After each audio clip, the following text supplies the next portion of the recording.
we understand this president and his time in office? Do we look at the day's headlines, or do we remember what we as a country have been through? The president-elect is here in Chicago, and he's named the members of the economic team, and they all fly in for the first big briefing on the economy. Brianna, what jumps out at me in this trailer is the opening line by Tom Hanks. Do we look at the day's headlines, or do we remember what we as a country have been through? Is the campaign really worried that all the day-to-day headlines are really going to drag down the prospects of the president getting himself reelected?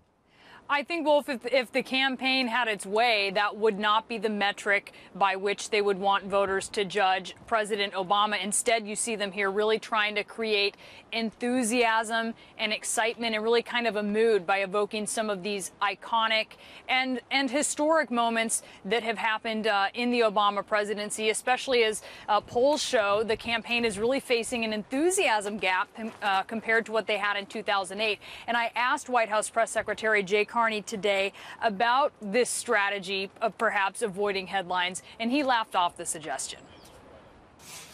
It's narrated by Tom Hanks. It's an Oscar-winning director. Is the everyday defense of the president's record not getting through? Are you suggesting that I'm no Tom Hanks?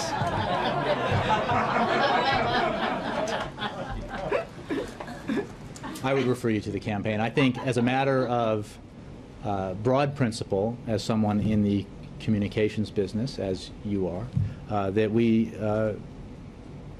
take advantage of every opportunity we can to explain the president's policies, explain his positions, describe his vision for the country moving forward, and that would apply both as I discuss those matters of policy from here, and I'm sure, not speaking for the campaign, but I'm just taking a wild guess here that I'm sure that's the approach they take. What do you think about this? Why is the Obama campaign putting out a very, very impressive documentary like this? My own gut tells me it's designed to energize that base. He really needs them to be energized and for this documentary to go viral.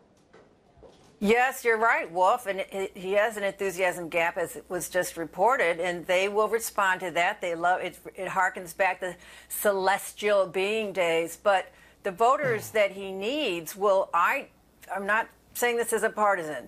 I find it strikingly discordant against the backdrop of record unemployment and underemployment and rising gas prices, a strikingly discordant against the promise of his presidency and 3 years later, the failure of his leadership. I really feel like it's going to backfire, and I think independent voters are going to be insulted by this glitzy, gauzy, Hollywood-type approach to their votes when they're hurting every single day.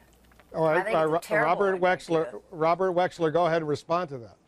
I think it's not only appropriate for the president and his campaign to put in context the events of the last 3 years, but it's actually compelling. In January 2009, when the president took office, it was not a foregone conclusion that the stock market would be at almost historic highs. It wasn't a foregone conclusion that the automobile industry in America would have great promise and a real future. It wasn't a foregone conclusion that we would have almost 2 years of straight growth in the private sector in America. And I think as voters then take stock of the context, they will realize, especially when you add in the security dimension of Osama bin Laden and the decision that the president made to eliminate him, that actually this president has made a series of bold decisions that are now paying off in very significant real-life ways for most Americans.